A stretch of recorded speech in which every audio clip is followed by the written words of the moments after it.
Could it be? But me, your man, Louie T. Welcome all Commander fans to the Command Post. You know what it is. Post up and take command. I, of course, am your host, Louie T. Thank you for joining me. I know a lot of you are either watching the Combine, simultaneously watching this, or you're over at the Combine, you're watching this on playback, or you've jumped over from the Combine to come and kick it with your man, Louie T. Either way, I appreciate you. There's a lot going on right now. There's some NBA basketball that I'm really interested in. My Grizzlies are playing the Celtics right now in a close ball game.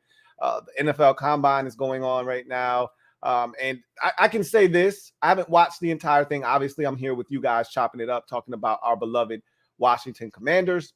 But from what I've gleaned early on, I watched the entire tight end position, the first half of drills, with the first group of quarterbacks and the first group of receivers.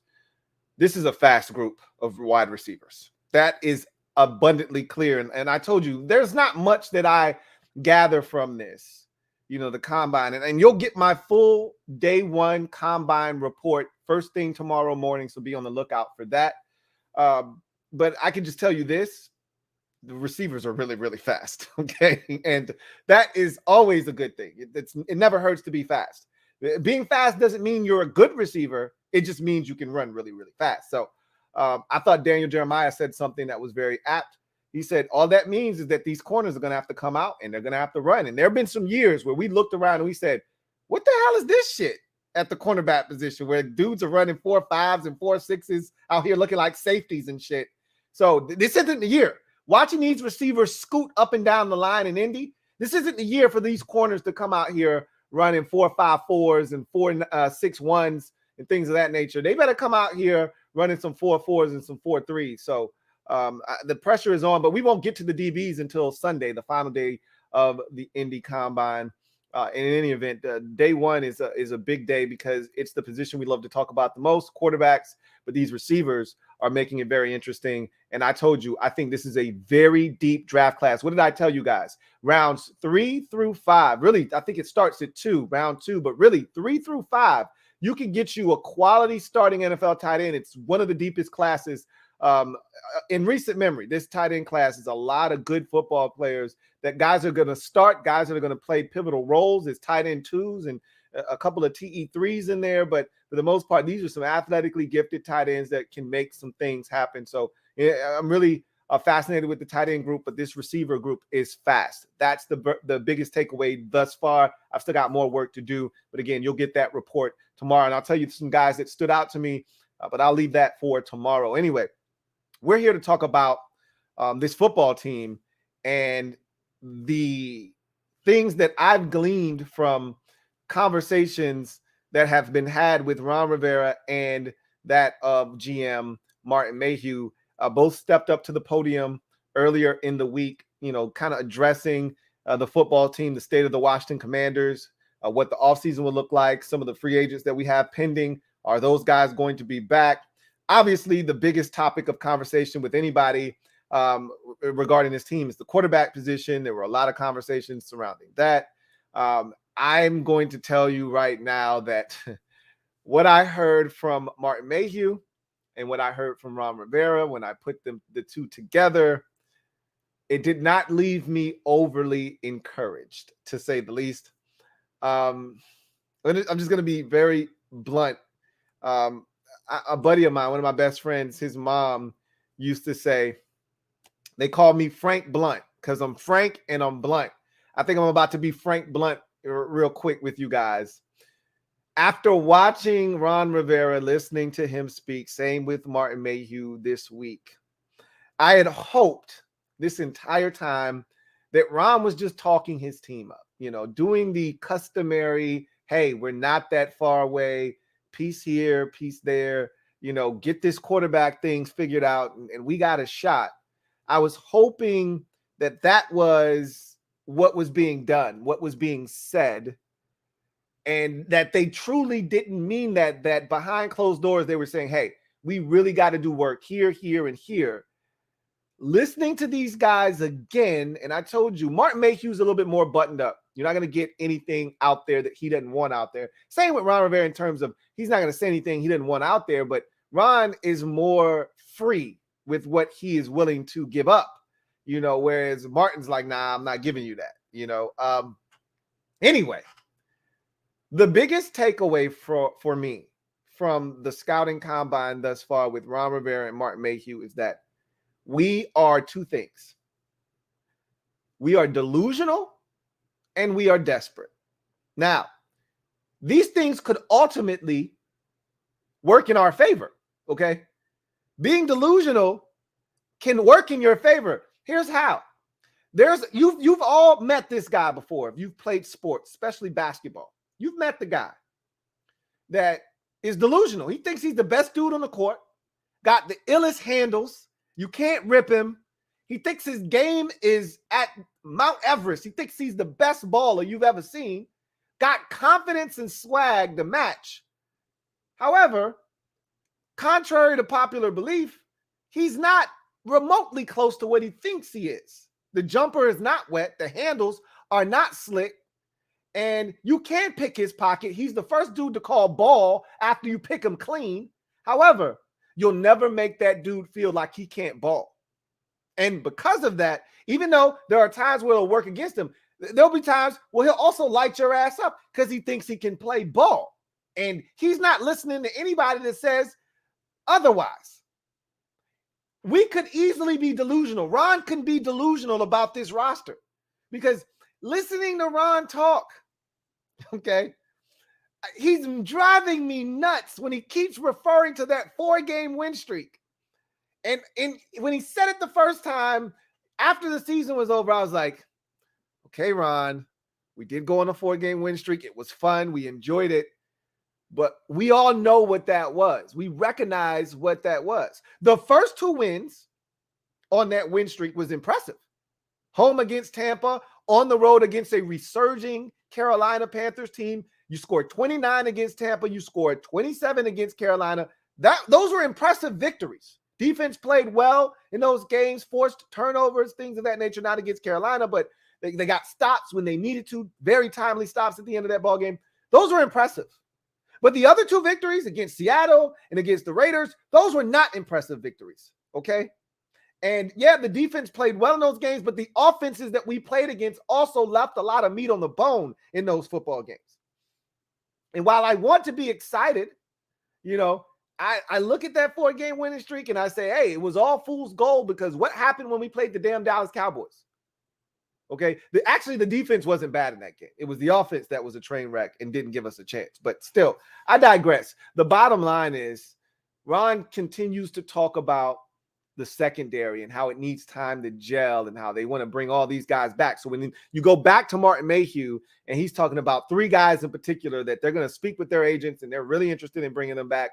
And I talked about this. I said, I think they're going to bring everybody back because they don't think they're that far away. And that was the scary part for me is that if they don't think they're that far away and they think they just need to bring everybody back and they just need to fix the quarterback position, we could be in for another disappointing campaign. Now, I get it. Next year, we will not be playing the likes of Patrick Mahomes, Aaron Rodgers, or maybe we will be playing Aaron Rodgers, depending on what division we play. I don't know if we play the NFC North or not, but we won't be playing Patrick Mahomes. We won't be playing Josh Allen. We won't be playing Justin Herbert. We won't be playing a lot of these upper tier quarterbacks that we saw last year on the schedule. Okay.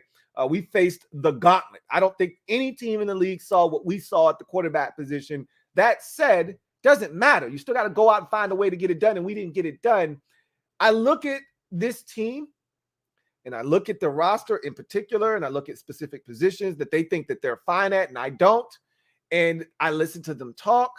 And look, you're supposed to talk your players up. I get that. I'm on board with that. I understand what you're supposed to do there. But at the same time, you have to be real. And I thought Martin Mayhew was very real about the quarterback position. He said, look, I first want to start off by saying Taylor Heineke did a hell of a job last year.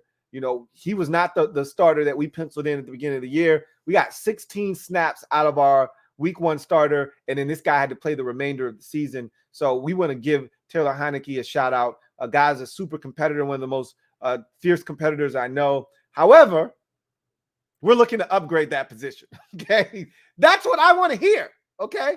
That's what I want to hear. I want to hear them say, hey, this team, we underachieved last year. We were not satisfied with what we did. We got some really good players on this team, and we like the direction that we're moving in. We like this roster a lot.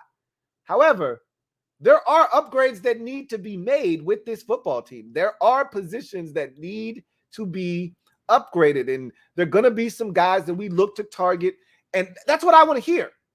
That's not what I'm hearing. What I'm hearing is we're going to do everything in our power to meet with these agents of Cam Sims to see if we want to bring him back, is where we really want him back, and we want to see if the interest is mutual. We want to meet with the agent of Bobby McCain because we really want to bring him back.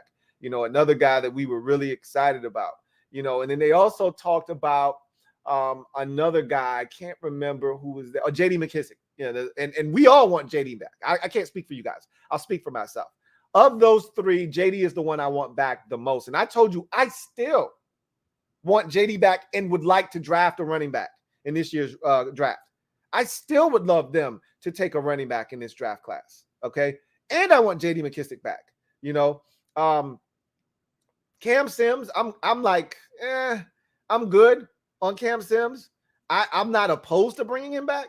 But again, I've already stated my position. And if you don't know where I stand on this, go back in the archives when we broke down the biggest needs of the offseason. I talked about what I think is going to ultimately happen. And if you bring back Cam Sims, I don't think they're going to be as aggressive at wide receiver, because when you listen to Martin Mayhew talk, he went through the list of receivers. He did omit a guy that I thought was interesting. Doesn't mean that they're not interested in bringing him back. He might have just forgot about him in DeAndre Carter. And I'm more interested in bringing back DeAndre Carter than I am Cam Sims, because I'm like, all right, Sims is cool, but I would rather go and get a new 6'4", 6'5" guy, you know, a new 6'3" guy. I know what Cam Sims is as a receiver. I like Cam Sims a lot.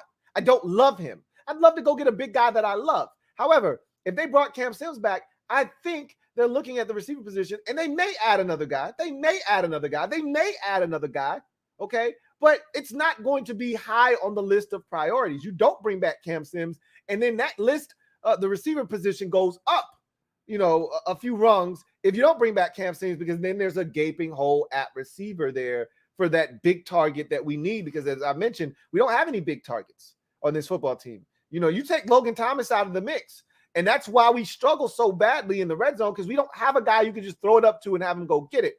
And so that's why having a Cam Sims, or, you know, going out and getting a bigger receiver makes so much sense. A guy that's physical, that will attack the football in its flight. I'm not burying the idea of bringing back Cam Sims, but I've already said if they bring him back, the likelihood is that they're not going to be overly aggressive at receiver. And Martin Mayhew went through the list. He said, you know, of course, we want to bring Terry back on a long-term deal. You know, he's not a free agent or anything, but that's one of the biggest offseason, you know, storylines is Terry McLaurin. Is he going to get an extension? Are they going to get this done before the season starts? Yada, yada, yada. I think they will ultimately. But I've talked about, you know, the receiver position as a whole and how it leaves a lot to be desired.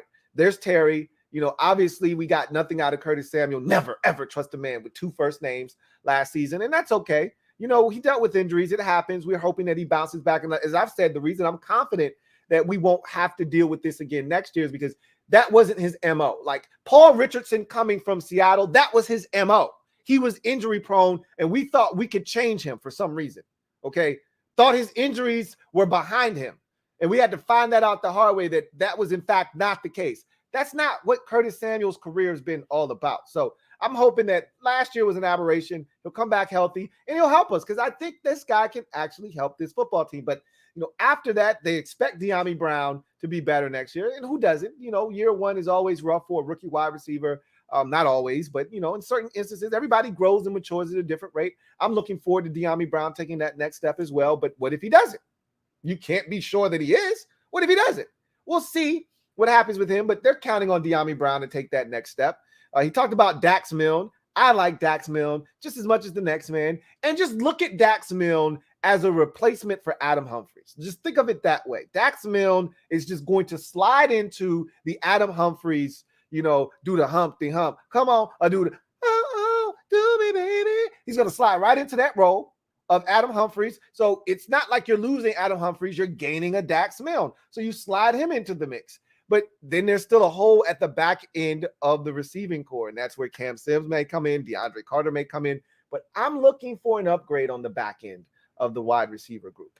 And I don't think Cam Sims does it for me. I'm all with bringing him back if you bring him back on something that, it allows him to come to camp to compete. But you're not necessarily sold on him and you go draft a guy or you go get a guy to compete to see who can make the roster. But they sound really adamant. And Ron said this at the end of the year. So I believe that they're really interested in bringing Cam Sims back. They talked about bringing Bobby McCain back and how they feel like that secondary started to gel and mesh towards the end of the season. Again, you're scaring me because it makes it sound as if you're not trying to upgrade the safety position. Bobby McCain should not be. And I told you, I love Bobby McCain's mentality. I think he's one of the better leaders on this team. He's got that dog mentality. I really like Bobby. And I'm not saying I don't want him on the team. Okay. And I've already stressed this. I would love to have Bobby McCain back. You can do a hell of a lot worse than Bobby McCain. And furthermore, there's something called depth. And you need it in this league because eventually injuries are going to take effect. They're going to happen. So I would love nothing more than to add Bobby McCain to the mix, but I still want to add a safety. Okay, whether via free agency or the draft, I still want to add a free safety. And adding Bobby McCain back into the fold may make them think that we're fine at the safety position. I think, however, because of DeShazer Everett's legal situation, his career's done. In my estimation, we've seen the last of DeShazer Everett in the NFL, or at least on our team. I pray for him. I wish him nothing but the best. It's a really unfortunate situation that happened with him. Someone lost their life. I don't know all the details. It's not looking good for him. I can say that. I don't know if he was negligent on his end or not. The bottom line is that there's a void at safety now, a leadership void. He was one of the captains on this team, and a special teams void. He was also one of our better special teams players, and he was depth at safety. So just that alone, I think, may make them think, maybe we need to do something. Or, and this is the part that scares me, or they could say, hey, we drafted Derek Forrest last year. He's a core special teamer, was at Cincinnati. We love him in that role. We think this guy can play, and we're going to just elevate him to the DeShazer Everett role. We bring back Bobby McCain. We don't need to do anything at safety. No. Okay? No. So I'm getting nervous because Ron talked about this roster and how this is a good football team. And if they just can stay healthy, he's sounding like Bruce Allen, right? Like, we're close. We just need a quarterback. And I'm like, are you sure about that? Let me ask you guys something. Okay. I'm listening to Ron talk.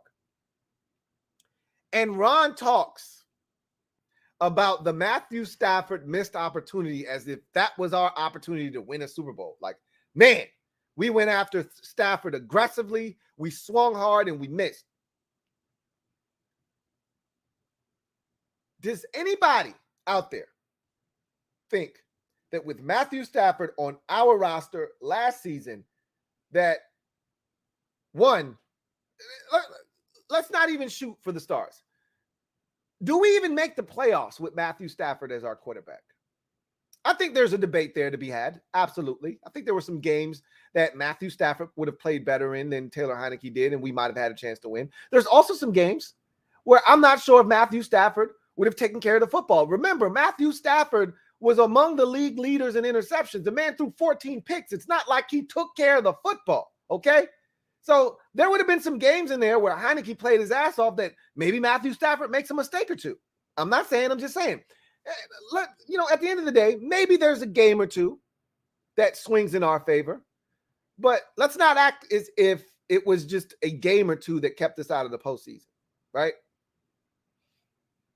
We weren't that far off, but we weren't that close either. Even if we were to make it to the postseason, do we beat anybody? It was wide open. I told you that if we would have gotten in, anybody had a chance. We saw the 49ers with Jimmy Garoppolo make it all the way to the NFC Championship game. So, of course, we would have had an opportunity.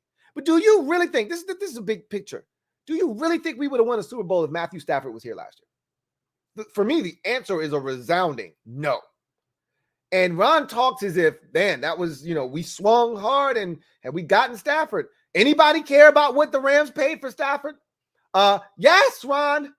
We actually do care about the price, for Matthew Stafford because we don't see him as an Aaron Rodgers. We don't see him as a Deshaun Watson. We don't see him as a guy that can come in here and change the game like a Russell Wilson. We don't see him in that light, even though Matthew Stafford is a really good quarterback. He's not one of those guys. Okay? So, yeah, we do care about the price. Now that Ron has seen what price was paid for Stafford last year, Ron is willing to pay whatever price. Ron actually made the analogy of a baseball card. At the Combine, he said, and this, he's not wrong.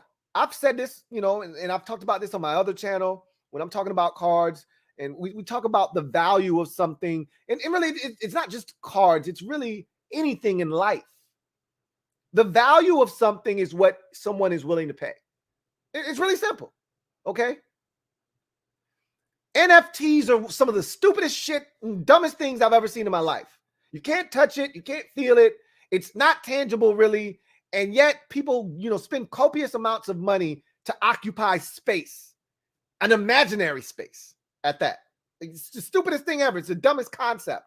To me, doesn't make any bit of sense. However, people are willing to pay for it. So it has monetary value, and it's whatever someone's willing to pay, right? Ron essentially is saying we're so desperate, there's no price that we're not willing to pay. We missed out on Stafford last year because we were being cheap and frugal. We won't do it this year. If a guy comes available that we think is a game changer, there's no price we're not willing to pay. So we're desperate. Ron is oozing and dripping desperation out of every nook and cranny, okay? It is at times hard to watch in terms of how Ron is approaching. Like, first of all, he won't shut up. His mouth is like this faucet that is just turned all the way up, and it continues to spout. And every time he says something, I'm like, Ron, stop.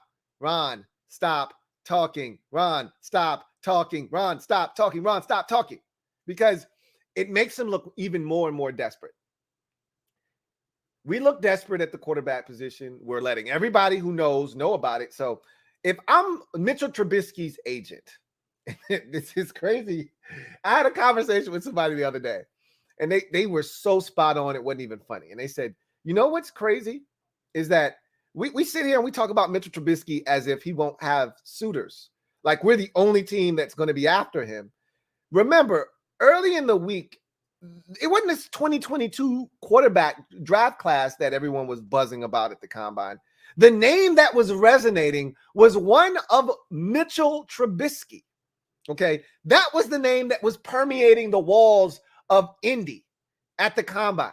Okay, Lucas Oil Stadium was set abuzz by the name Mitchell Trubisky because the Bills GM Brandon Beane stepped up and talked about how he would want Mitchell Trubisky. He's the kind of guy you want your daughter to marry. You know, guy knew the playbook, was ready to step in whenever, and they couldn't stop praising him. Okay, head coach, you know, Sean McDermott talked about what a teammate this guy was, how he didn't bash Chicago one bit. He came in, he worked, and he was one of the hardest workers there, and he was a consummate professional, great teammate. He's going to do great things.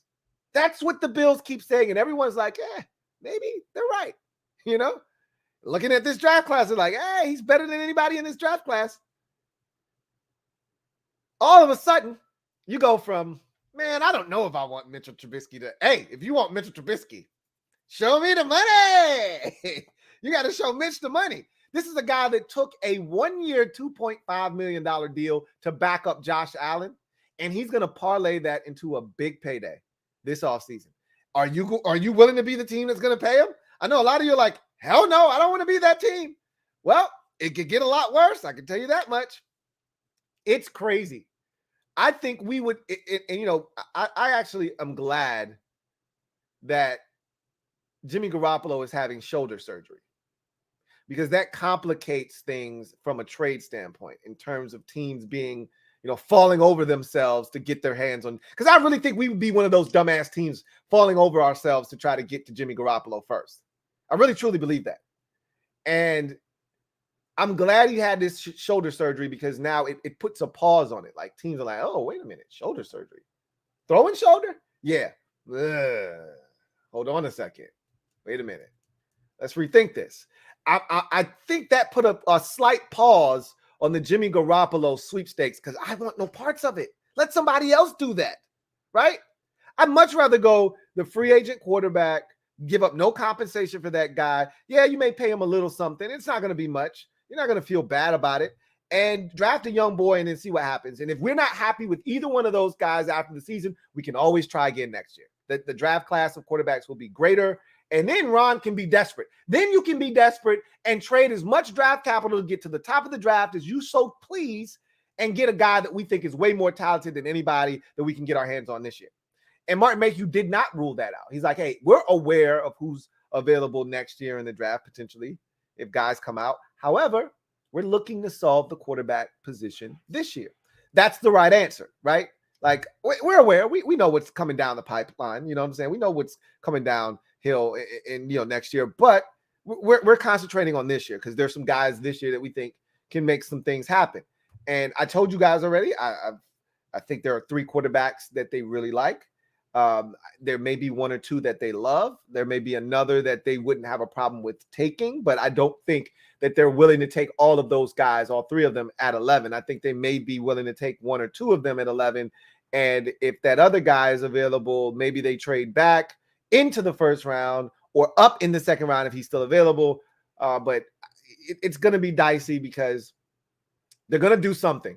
And we've already said this, and I'm glad the combine happened because what it effectively has done is it has put everything to rest. Aside from Deshaun Watson, everybody's dead. Baker Mayfield dead on arrival. Derek Carr dead on arrival. Aaron Rodgers is officially dead here to Washington. So is Russell Wilson, dead. All of them dead. So anybody out there that was fawning over one of those ideas of the quarterback coming here, and we've talked about it all offseason that it wasn't going to happen, all of those are officially dead. Okay, if you haven't heard the quotes from those GMs, go listen to them. They're not trading their guys, and they shouldn't, and it makes a ton of sense. So that's all dead. So now you go to the secondary market. Now it's Jimmy Garoppolo. Now it's Carson Wentz potentially. I don't see anybody trading for Carson Wentz, including us. Now it's, all the free agent quarterbacks. It's Jameis Winston. It's, Mitchell Trubisky. It's Marcus Mariota. And that batch of quarterbacks. It's Drew Lock. If you are a Drew Lock guy, I don't think anybody's going to be, salivating over the prospects of getting their hands on Drew Lock or Teddy Bridgewater, any of these guys. But, that's the next, market of quarterbacks. So, they're going to pick from that group, and then they're going to get a rookie. I think they're going to get 1 of each. They've already told us as much. We're going to grab 1 of each and then throw those guys in the mix, and we'll see what happens. But Ron talking about how this roster is close and how, they feel like they're a quarterback away, that shit is scary because we are far from a quarterback away, Even if we were to get Aaron Rodgers, and this is a hypothetical because it's not happening, or Deshaun Watson, which still could happen, but highly unlikely to happen. But Watson to Washington isn't dead. It isn't 0% chance. I look at it as like a 3% chance. Highly unlikely, but it's not completely dead like Rodgers to Washington or Wilson to Washington or Carr or Mayfield or any of those guys that we might have been willing to trade for. All of those are 0% chance. They're dead. So even if you were to get a guy like, Aaron Rodgers, you're still not guaranteed to win anything, right? We don't have, our roster is not ready to win right away without improvements. I'm not saying that our roster is a million miles away like it was in 2019. We're far from that team, right? But we still got work to do. And I know they know that, but they're not acknowledging that, which is what scares me. Because all I'm hearing is, hey, bring back the same cast of characters that we had last year. They talked about bringing back J.D. McKissick, which I'm on board with. They talked about bringing Bobby McCain back, which I'm on board with. They talked about bringing Cam Sims back. I'm like, let's see what else is out there first. I don't think anybody's going to be, beating down, Cam Sims' door. And I say that, but wait a couple of weeks and somebody will give Cam Sims an opportunity. Trust me, he's a good enough football player. Someone will sign him. But I'm like, let's see what else is out there. I'm not really that, gung-ho about bringing him back. And then they were like, hey, let's bring back Ricky Seals-Jones. I'm like, hold on a second. Yeah, about that. I would like to explore other options there as well. And I told you guys, because this tight end class, and we saw a lot of those guys on the field today, is so deep, I think it's going to allow teams to comfortably let quality tight ends walk in free agency. And not only let them walk, I think the tight end market will be somewhat quiet from the amount of money that's shelled out. Because, again, when supply meets demand, the money comes down, okay? The money goes up when supply doesn't meet demand. When there are 5 teams looking for one, quarterback or 2 quarterbacks, that pushes the money up because now you got a bidding war for the services of 1 or 2 quarterbacks. Same thing at the tight end position. That's what you're looking at. You're like, hey, if there were 2 tight ends out here and there were 7 teams looking to change the game at the tight end position, and this was a weak class like last year at the tight end position, those guys are going to get paid. But because this is a deep tight end draft class, everybody's like, so do I pay this guy $12 million a year on a 3-year, $36 million contract? Or do I just go get a guy in the draft in the 4th round and pay him pennies on the dollar? I think I'll take the young guy and pay him pennies on the dollar and feel like I'm still getting a good football player. So I don't think anybody's going to be out here now. Look, if you think you're close and you think you're a tight end or 2 away, or a player or 2 away, and tight end is one of those positions you can use an upgrade, then you go out and you spend the money and you don't feel bad about it. But there's going to be some really good tight ends. I've talked about this already, Mike Gesicki, CJ Uzama, OJ Howard, Evan Ingram. There are a lot of tight ends that I am intrigued by, okay, that will be free agents. The Cowboys tight end, Dalton Schultz, really good tight end. Like, these are some really good NFL proven commodity tight ends that will be available. To me, Mike Gesicki's at the top of the list. If the Dolphins let him go, they let him walk, I think someone should pay him good money. And I wouldn't have a problem if we were the team to do it. But we're not going to pay anybody more than we're paying our current starting tight end. And Logan Thomas, I think he got a $7 or $8 million per year deal. I think he signed a 3-year, $24 million extension last year offseason. So I don't see us going out and getting a guy and paying him $11 million when Logan Thomas is making $8 million. I don't see us doing that. So I think they're going to be more apt to just bring back Ricky Seals-Jones. And I'm like, no, don't do that. Get one of the young boys in the draft. Get OJ Howard, who's looking for a second chance, even if it's on a 1-year prove-it deal. Like, don't just settle for the status quo. We're not good enough to settle for the status quo. We were 7-10 last year. Don't just bring the gang back. So that's the delusional part, is that they think just bring everybody back and find a quarterback and we're fine. And I'm like, no, that's not okay. That's not okay. Okay? That's not fine. That's not okay. We need to do better. And I told you, this offseason, I'm putting the ball squarely in the court of Rivera, Martin Mayhew, and Marty Hurney, because remember, these guys got here right in the thick of things last year, and they had to pick up the ball and run with it. And it was an admirable job that they did, but they couldn't have been, 100% comfortable last year when they got here. They hit the ground running last year. This year, full year under their belt.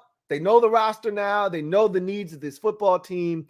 And so I'm really going to put the onus on them this year to figure it out. And so this is a big year for them. Free agency, the draft, bringing back your own guys, letting Brandon Sheriff walk, which I've come to the conclusion that that's going to happen. Okay. I think they were pissed off that he didn't take the deal they offered him last year when Martin Mayhew came out and said, we offered him a deal to make him the highest paid offensive lineman in NFL history, and he turned it down. I think that's when they said, okay, this thing's done. We're not going to bring him back next year. So I think they're going to finally let him walk, which is a good thing. Let him go get his money elsewhere. We can find ourselves a guard. Trust me, we'll be okay. We won't perish as an offensive line because Brandon Sheriff is no longer here. Good football player, would love to have him back. He made his decision already. Let him get his money elsewhere. So I think we're delusional, but it could work in our favor because maybe, just maybe, you look at the schedule, it's not as tough. We stay relatively healthy this year. You guys come back, play up to their standards like a Chase Young, a Montez Sweat. You know, Jamin Davis gets in a comfortable position year 2. De'Ami Brown, year 2, more comfortable. All of a sudden, we get contributions from guys that we got nothing from last year. You start to see this team gel and mesh together, and then you get an upgrade at the quarterback position. Who knows? That delusion may turn to grandeur, okay? May turn to grandeur. And we may be talking about, maybe Ron knew something, okay? Delusion sometimes can work in your favor. We'll see if that happens for us. Right now, we're just flat out delusional, and it's not a good thing. Then the desperation part comes in. Everyone knows it. Anybody that has one ear that works, they don't need both of them, just one. They know that we are looking for a quarterback, and we're pretty much willing to give up anything that it takes to get one. That's never a position that you want to be in when you're trying to negotiate. You never want to look weak. You never want to look desperate, because what you've essentially done is you've backed yourself into a corner. If I'm looking to deal a quarterback, or I'm looking to have you sign my client as an agent, I'm going to bend you over backwards because you've already stressed just how desperate you are. I know you need the quarterback position. You've said it a million times. So you can't try to play hardball with me now, because I've got 3 other teams that are interested. And if you don't up your deal, I'm just going to go with one of those teams. We know you got the money. We can see everybody's cap situation. We know you're good for it. Okay? Give it up. Same thing in a trade. You know, everybody's looking at us now like, hey, we know you're desperate. Come on, hand it over. We know you're good for it. Give it to us. So we're desperate. And look, as fans, we're desperate. We want a quarterback too, but there's a tactful way to go about these things, and we have been anything but this offseason. I'm less worried about the desperation piece, because at the end of the day, that's going to solve itself. You can be as desperate as you want, and we've talked about this. What Ron can want to take a big swing. Doesn't matter how big of a swing you want to take if there's no pitch to hit, okay? If there's no Rodgers, if there's no Wilson, if there's no Deshaun Watson, if there's no Derek Carr, if there's no one to swing at, who gives a shit? You can take as big a swing as you want. You're just sitting in the on-deck circle taking massive cuts. You're not actually swinging at anything. So that's fine. That'll take care of itself, because there's no big-name quarterbacks to go after. So they'll have to settle. So that'll take care of itself. The desperation piece, I'm not too concerned about. Will they overpay for a mid to low level quarterback? That's debatable. We'll see. I'm not worried about that either, even if they do overpay for a mid to low level quarterback. Will they go all in on Jimmy Garoppolo and give up way too much for him and then pay him a brand new contract when they get him? That's when the desperation starts to rear its ugly head, and it could become problematic. I don't see that happening either.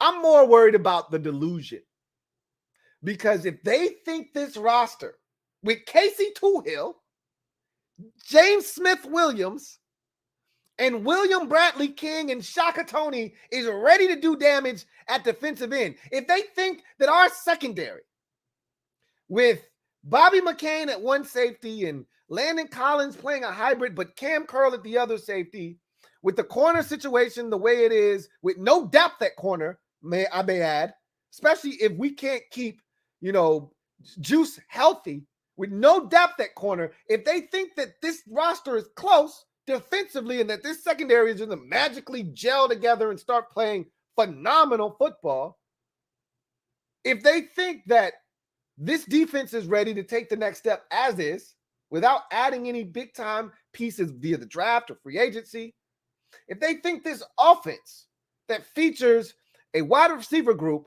with one receiver right now that is a proven commodity, another guy that is a maybe, it's like playing spades with our receivers. We got one and a possible. We got Terry, and then we got a possible in Curtis Samuel. Everything else is a big-ass question mark. Dax Milne, De'Ami Brown, Cam Sims, all of these dudes are question marks. DeAndre Carter, if they are to bring him back, question marks, question marks, question marks. We got one in a possible. If you're telling me we're ready, you look at our running back position, we are one, knock on wood, Antonio Gibson injury away from saying, what the hell are we truly going to do at running back? And don't talk to me about Jared Patterson. Don't talk to me about Jared Patterson. We need to add stuff. And the tight end position is the most maddening of them all because we have one tight end. He is currently hurt. He is 30 years old. I don't know when he's going to be ready to play football again. It could be at the start of camp. It could be 4 weeks into the season. Okay. Who knows if he'll stay healthy or not now, right? Then his backup is a guy that they're trying to re-sign who also was injury plagued last season, who we got off the scrap heap before that. So really, the upside on him, it's okay. It's not great. And then behind him is a guy we drafted that I like a lot as a third tight end. I think he's going to fit in that role beautifully. And then behind him is Sammy Reyes, who is an athletic freak, but he's still learning the game.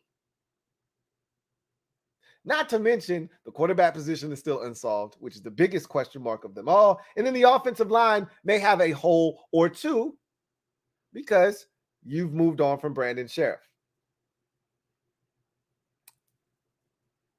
I think this roster needs work. And if they think they can just run it back, we have a problem on our hands. So they're going to add players, obviously, via the draft. That's not optional. They've got picks and they're going to spend them. We'll see what they do in free agency. That will tell us a lot because they got a lot of money to spend. But you also have to understand that you want to bring your own guys back as well. So you don't want to just go out, spend your money frivolously. You got to take care of your own first. And Martin Mayhew pretty much said, hey, we're going to let these boys go out here, take a look at free agency, see what's out there. And then they can come back to us if they want to, play for us. We're interested. We'll let their agents know that we're interested. But if they get a nice deal out there and they want to jump at it, by all means, knock yourself out. So they're not overly committed to, any or all of those guys, but at the same time, I'm like, what are we doing? So it'll be interesting to see. The direction of free agency will tell me a lot.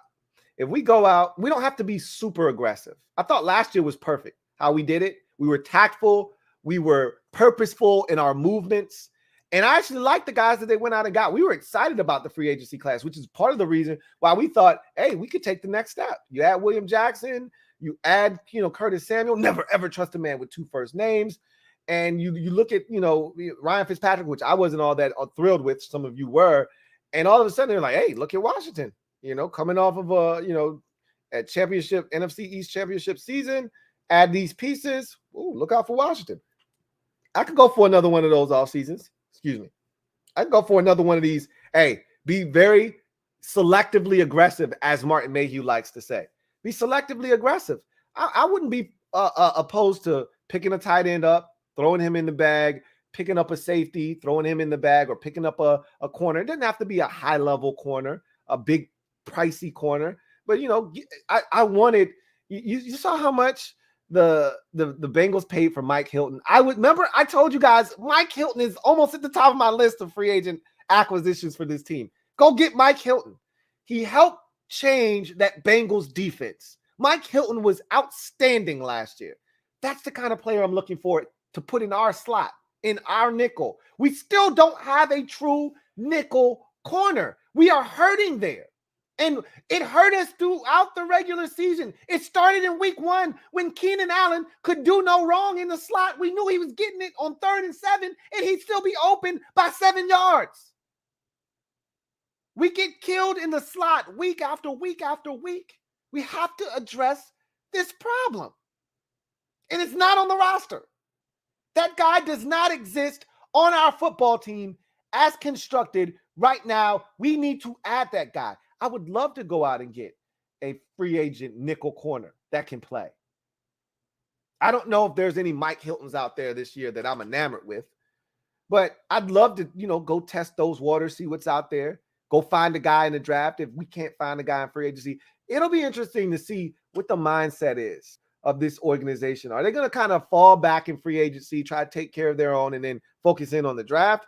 Or are they going to be aggressive? That'll tell me if you really truly think this roster's close, then you'll be aggressive in free agency. You'll go out, and again, selective. I'm not telling you to go sign 5 guys in free agency. Last year, we didn't sign a ton of guys. We signed three guys at the beginning of free agency. Ryan Fitzpatrick was first. We then went out and we signed William Jackson III, and then we signed Curtis Samuel. Bing, bang, boom. And we were done for the first wave. Then on that second wave, we went and we got Bobby McCain when he was released. We went and got Charles Leno Jr. when he was released. And that was our free agency. And that was a good crop of free agents. It really was. Do that again. And that'll tell me you really think that this team's close. Do it again. But if you fall back in free agency and you just kind of look at the draft and you say, hey, we're good. Roster-wise, we got enough veterans. Just need to add some more young guys. That tells me you're delusional and we're not going to be very good because you think this roster is better than what it really is. So we're going to see. I was not encouraged by what I heard at the Combine. However, that delusion could turn into grandeur, as I mentioned, okay? And the desperation piece, I'm not as concerned because that'll take care of itself. Unless we go out and trade a bunch of draft capital for Jimmy G and then rip up his final year of his deal and say, tell you what, we're going to slide you an extra 3 years. Yeah, the last 2 might be voidable, but we're still paying you a boatload of money, and we traded draft capital too. Then that's when the desperation will rear its ugly head, and we'll say, whoa, what the hell did we just really do? Anyway, I digress. Let's get to the comment section. I've talked enough, and I'm pretty sure you're like, damn, Louie T is going off on a little bit of a tangent here, or not a tangent, but more of a I won't say a rant, more of a, whoa, he's a little bit passionate. You're damn right I am. Anyway, I digress. All right. Let's see. I know I had a super chat from, oh man, it's gone. I had a super chat from Hunter Hodovic. I think it disappeared on me though. So I want to acknowledge Hunter Hodovic right now. My guy Double H was like, look, we haven't, chopped it up in a minute. I just wanted to give you some love. And so I really appreciate Hunter Hodovic for jumping in there early and blessing the kid, man. Thank you so much, Hunter Hodovic. It's so good to hear from you. It has been a while, and I look forward to chopping it up with you as always. So thank you for the love, Hunter Hodovic. Sorry that your super chat went away. It's just that means there's a lot of messages coming in here, and it pushed it out of the mix. But anyway, good to hear from you, Hunter Hodovic. So we'll get to this super chat here, and it's from CJ Shoots Photo. Thank you for the super chat, CJ Shoots Photo. Greatly appreciate you. Thank you for being a member of the MOBB, who writes, did you see Tyquan Thornton's 40-yard dash? No, I've already heard about it, though, and I'll watch it later. I told you, that it's cool, but the tape will tell the story. If he's a good football player and then the 40 matches the play speed, like that's also another thing. You can run and blaze a 40, right? You can go run a 40. John Ross ran the fastest 40 time in Combine history. That got him drafted in the top 10 by the Cincinnati Bengals. He's not currently on an NFL roster right now. Like, it doesn't matter how fast you run. Can you play? Can you stay healthy? Can you make plays? Do you play at that time speed? These are all things that you have to see. I'll give you a great example. There was a Tennessee receiver at the Combine, and he came out of his blocks, came out of his stance, out of the blocks low, which is what you want to do when you're running a 40. A lot of these guys stand up, and you can see it slows them down, and that hurts you like a hundredth or two of tenths of a second. It can really hurt you. It can hurt you a couple of hundredths of a second. when you stand up and you're sliding your feet, you stay low. You come out of those blocks low, and you don't come up until you've gotten those first few steps. He came out low, and you could tell he got a track background. And he smoked the 40, ran a couple of 4.3, I think it was like a 4.33 and a 4.35 or something like that. He smoked it. And Charles Davis, who's a Tennessee alum, he's the resident Tennessee alum that they always go to him for a guy that, plays at Tennessee. And he's like, yo, I'm going to just tell you straight up, I didn't see that 40 coming. I watched this kid play, didn't see him playing at that speed. So it's cool to go out there in shorts and a shirt that they can track your speed at and blaze it. Do you play at that same speed? That was one of the questions about Jamin Davis is, oh shit, Jamin Davis ran a 4.39 or a 4.41 at his pro day. Does he play to that time speed? You don't always see that from Jamin Davis. That's the problem. Like, you see Micah Parsons playing to a 4.34, whatever crazy, ridiculous time he ran last year. You see him playing at that speed. When that brother goes downhill, he sticks his foot in the ground. He is shot out of a cannon. You see it. You don't always see it with Jamin Davis. And so you can run fast. Do you play at that speed? And are you a good football player? So apparently it was unofficial, but it was a 4.21. So obviously that would be the new, best time at the combine for a 40, but it was unofficial. So we'll see if normally when a guy runs that fast, that unofficial time comes back, and there's usually another 100th or 2 of a second that's added onto that thing. We'll see if it sticks, but yeah, he blazed the 40. But I told you that's what the combine is all about. You want to get people buzzing. They're not going to buzz about a big catch that you made. They're not going to buzz about, we might talk about a 47-inch vertical. Oh my God, that we've never seen anything like that. The highest vertical, I think, is like a 45-inch vertical. Like you jump 47 inches and you'll get them talking, but the 40, speed is what people care about. Speed is what moves the needle. You run fast and you'll get people talking. And he did that, obviously. These receivers, as I mentioned already, first thing, and I'll talk about it ad nauseum tomorrow. Like I said, we'll recap each single day. They're fast. Okay? They're fast. That is the first thing you notice. There was a guy that I had a secret crush on. And I was over here taking the Jerick McKinnon approach. Shh. Don't tell nobody about Sky Moore. And I'm like, shh, maybe we can sneak him to the 3rd round. Just keep your mouth shut, man. Shut up. He went to the Senior Bowl, lit it up. He comes to the combine and runs a couple of 4.3, ran a 4.3 and then like a 4.41. He ain't going in the 3rd round now. Shit, man. They're all fast. And Sky Moore was a guy, I was like, he would be the perfect replacement in the slot. Forget about Dax Mills. Get his ass out of here. Sky Moore would have been the perfect slot replacement. And he can run.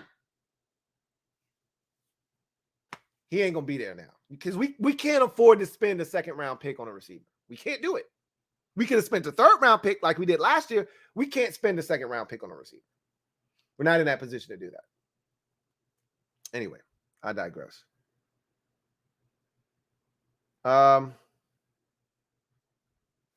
Billy A. My guy, Billy Amp. Thank you for the super chat. Really greatly appreciate you. Thank you for being a member of the MOBB, who writes, I wanted a big receiver, and man, there's a lot of them that can move. Alec Pierce, Christian Watson, Burks, even the Notre Dame wide receiver. Man, I'm impressed. Burks is really impressive, man. Trayvon Burks. Oh, man. He looks good. I'm just going to say that. He looks really, really good, and it looks effortless. But he's too rich for our blood, man. Theoretically, he'll be there at 11, I think. I know he'll be there at 11. Are you willing to spend number 11? A lot of you like, hell yeah. I don't think they are. I don't think they view receiver as a high enough priority to spend a high-level draft pick, number 11, on that particular position. I don't blame them. I don't think we're 11. Look, as bad as I want a big receiver, I don't think we're 11 desperate at receiver. There are other guys that you can find. They won't be Treylon Burks, but they'll get the job done. We'll see. Anyway, but you're right. They can move. Him running a 4.5? Are you kidding me? At that size? Stop it. That's Mike Evans type shit. Him running a 4.5 flat at that size? Ridiculous. Utterly ridiculous. Michael White, thank you for the super chat. Greatly appreciate you. Thank you for being a member of the MOBB, and thank you for your generosity. Greatly, greatly appreciate you, Michael. Thank you so much. My guy, Michael White, writes, what up, Lou? What's up, Michael? Thank you again for the contribution. He says, 4.52 for Dean, pretty damn good. He's definitely my pick for number 11. So, 4.52 for Dean. Linebackers didn't run today. Where are you getting this time from? The linebackers don't go until tomorrow, I guess. I think it would be tomorrow. I think it's offensive line, and I think the offensive line and the specialists are, I think it's offensive line tomorrow. And then I think they go to the defensive side on Saturday, and that's when you get the D-line and the linebackers, and that's when you would get Nakobe Dean. So where are you getting this time from? 4.52. I'm interested about that. Where'd you get that from? Unless I missed something. But today, and this is the first day on the field, quarterbacks, tight ends, and receivers. That's it. So I'm interested to know where you got that time from of 4.52 for Dean. Anyway, I digress. Metro Cash, thank you for the super chat. Greatly appreciate you. Metro writes, hey, LT, what is really good off season for us to you? What is a really good off season for us? To me, upgrading the tight end position. I think that's something that I've said already that I would do. Obviously, finding the quarterback, of the future would be something that I would want to do. But I also acknowledge that may be something that's not feasible this offseason. There's a lot of people that refuse to acknowledge the fact that finding the guy of the future may not be feasible this offseason. That is a realistic possibility. That there are a lot of people, like my guy JP does not want to acknowledge the fact that we may not be able to find a quarterback this year. That may not happen until next year or the year after that. Doesn't mean you don't try, right? I'm not telling them not to grab a guy or two, but the realistic, and the reality of the situation may be that we may not find the future at the quarterback position, and that's okay. But, obviously that would be the thing at the top of the list is find the quarterback. I think you have to address middle linebacker. Like this is the elephant we've been dancing around. We've tried multiple different things. They've acknowledged that Jamin Davis is not, and Ron said that at the podium at the Combine, that Jamin Davis is not a middle linebacker. They clearly don't think Cole Holcomb is middle linebacker material because they refuse to put him there consistently, even though he continues to beg and politic for the opportunity to be the guy, that has the green dot on his helmet, calling the shots from the middle of the field. So you got to find the middle linebacker. You want to complete this defense, got to find a linebacker. And I don't want to hear shit about, John Bostic or some other veteran linebacker that you bring in here and you try to convince us that, man, he's so smart. He's super smart. I don't give a shit about how smart John Bostic is. I don't care about how smart David Mayo is. Get me a real damn middle linebacker. I don't give a shit about how smart these guys and how they get everybody lined up. Get me an athletic freak at the middle linebacker position. So that's another big thing this offseason. To me, that's pretty damn high on the list. After quarterback, middle linebacker, and finding a realistic option there, to me, is the second biggest thing they have to do. I think they have to upgrade the secondary. That's the third biggest thing. And we've gone through this already. What I perceive to be the biggest needs for this team, 1 is quarterback, 2 is an answer at the middle linebacker position, 3 is corner/free safety, and then 4 is wide receiver. And I'd even throw tight end up there as well. Like these are things that we need to upgrade on this football team. You lose Brandon Sheriff, and then I like the depth, but you need to add to it. You need to add a guy that you love to start at right guard. So, you know, a reasonable offseason for me would be to, you know, find a linebacker, a middle linebacker, upgrade the tight end position. And that doesn't have to be a stud in free agency. It could be a guy in the draft. I feel like we have to address nickel corner. I think that's one of our biggest weaknesses right now is we do not have a true nickel corner. Teams killed us on third down at the nickel spot. I feel like we also can use another corner, you know, and if you tell me Benjamin St. Juste is fine, then I'll say, okay, fine. You don't have to really have corner that high on the list of needs, you know, other than a nickel. But if you know, Benjamin St. Juste had concussions last year. That scares me. The man didn't finish the season because he had multiple concussions. 3, if we were keeping count at home. You keep it score at home, he had 3 concussions last season. That's scary. That's Jordan Reed territory. So I'm like, hey, you might have to draft another young boy at the cornerback position to go along with a nickel. And I want to upgrade safety. It's a lot of wants, isn't it? It's a lot of shit that I want to do, right? It can be done, though, because at the end of the day, you've got a bunch of free agent dollars. The cap is healthy. You got a full cupboard of draft selections. It's not like we've got 27 needs. We just got, you know, about 7 or 8 of them, and you can pick off 2 or 3 in free agency, and you can pick off the other 5 in the draft.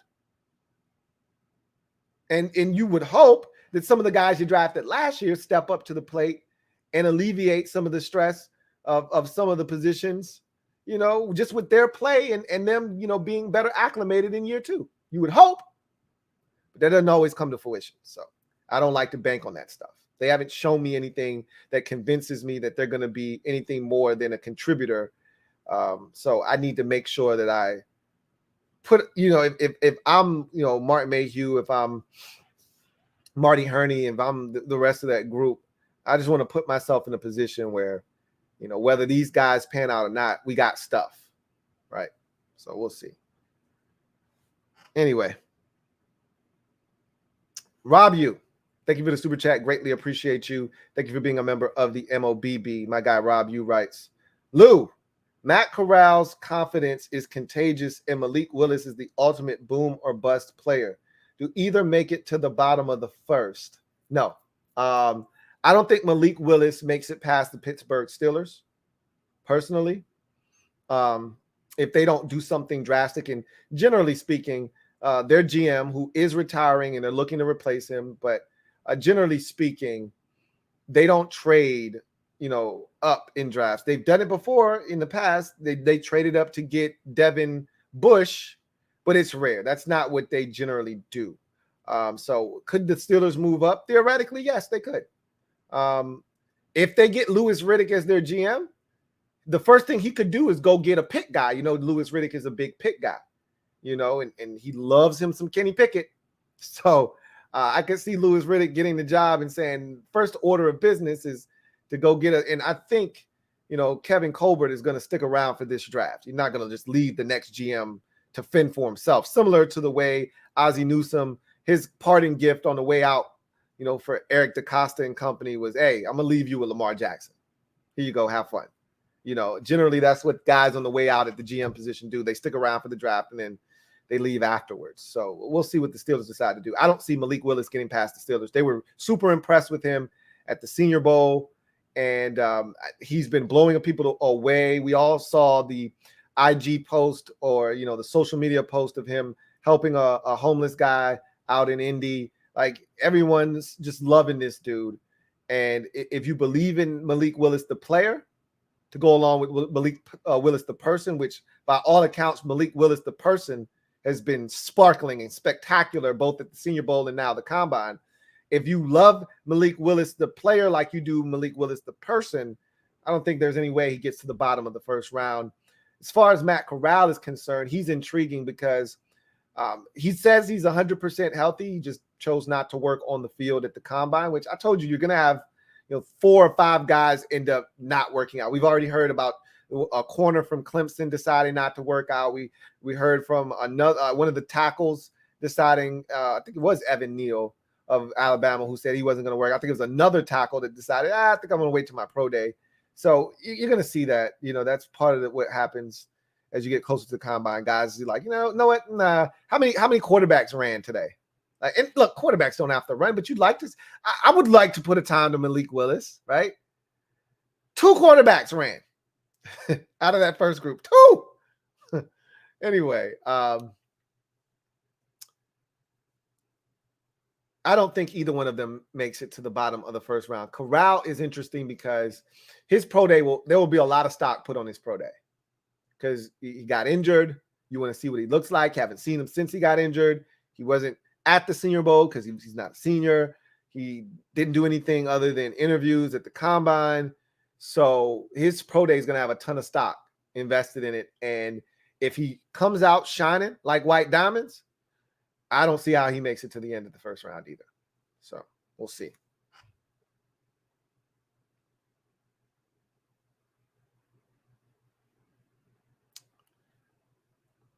Trevor Patch, thank you for the super chat. Greatly appreciate you. Thank you for being a member of the MOBB, who writes, "Hey, Lou, I'm out for a walk and I saw a fat guy on his couch in the window with American flag shirt on watching the 2005 NFL Combine film. Hashtag tragic." I'm not going to allow you to talk about my guy, Fat American, like that. Okay. I'm just not going to let you do it.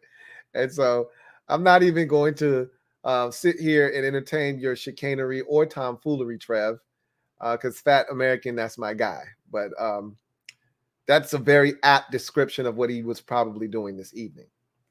Not watching the 2005 Combine, but just watching the 2005 Redskins in particular. Anyway, I digress.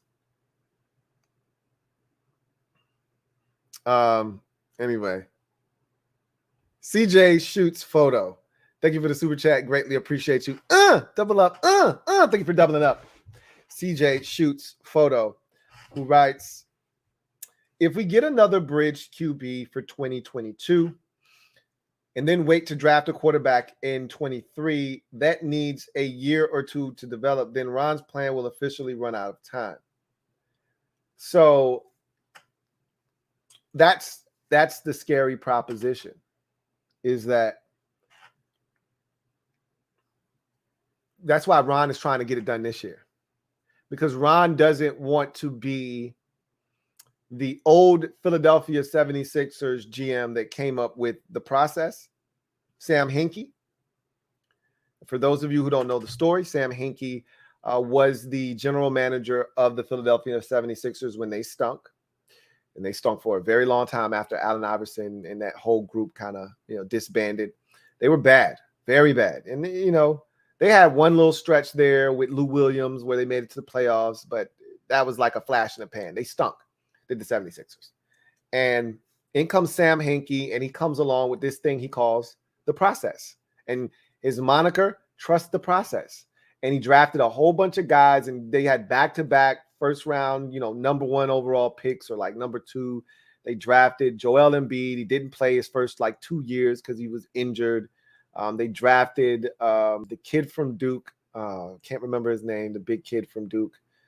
He didn't turn out to be all that great. They drafted Nerlens Noel. He didn't turn out to be much of anything. But they drafted Ben Simmons as well. They had all these high-level draft picks, and he's like, hey, just trust the process. And eventually Embiid got healthy. Simmons came along. They started to play better basketball. They added pieces around them, and next thing you know, they were good. But Sam Hinkie wasn't there to see the process through because they were so bad waiting on Embiid to get healthy. They had a couple of guys that didn't work out that they drafted very highly. And then, it just took a while, took too long. He ends up getting fired. But then, him saying trust the process worked out. Embiid is probably going to win the MVP of the league this year. And everything that he said came to fruition, but it just took entirely too long. And so Ron understands, because he just got fired. It's not like Ron is, this, self-made head coach that's won a Super Bowl or two and he gets to call a shot. Ron knows he just got canned in Carolina. It could happen again. And he's feeling the heat, even though I think he's still got 2 more years of this before there's any, I think at least this year and into next year, if they don't play well, that's when the heat will start to be turned up on Ron. But I don't see him having less than 5 years here in Washington. I just don't see that happening. But I think Ron's starting to feel the pressure, which is why we talked about delusion and desperation. That's where the desperation piece comes in, because he wants to speed this process up. Because if you don't get a guy this year, then you have to, it's not optional next year. You literally have to get a guy next year, or else you run the risk of getting fired. Because here's the thing. You don't get a guy this year, Ron's getting a guy next year in the first round, and that guy's not sitting a year to develop. Ron's already told you his idea of drafting a guy is, if I get a guy in the first round, his ass playing day one. Because we're drafting a guy in the first round because we think he's ready to come in and help right now. So the only time you get a guy and he develops is if you take him in the second round. Then there's not as much pressure because he's a second round pick. You draft a guy in the first round, hey, his ass needs to get on the field ASAP. So I don't see Ron drafting a guy next year and he has to wait a year or two to develop. Ron drafts a guy next year in the first round because this year didn't work out with the veteran quarterback and the second round pick quarterback, and it doesn't work out. They're going and getting the first round quarterback, and they're starting that guy immediately. But he could run out of time. I definitely get that.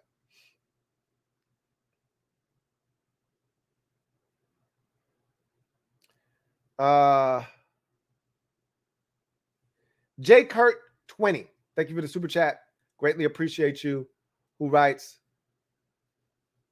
Ron knows they're not landing no top quarterback.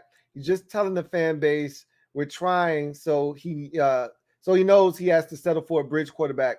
Shaking my head, another losing season. Look, Ron did the thing that I told you he tried to do, which is, and we've seen glimpses of this from this regime, right? Martin Mayhew hadn't been here a full year, and he's already throwing Brandon Sheriff under the bus, saying, hey, we offered a deal to Sheriff to be the highest paid offensive lineman in the league, and he turned us down. I don't like that shit. I don't need you to tell us what you offered him. He didn't sign. We offered him a deal that we thought was more than generous. He turned us down.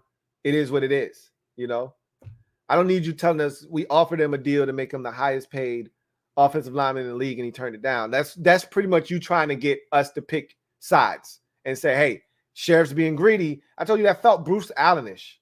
That felt like some old Bruce Allen, us against them bullshit. And I don't like that.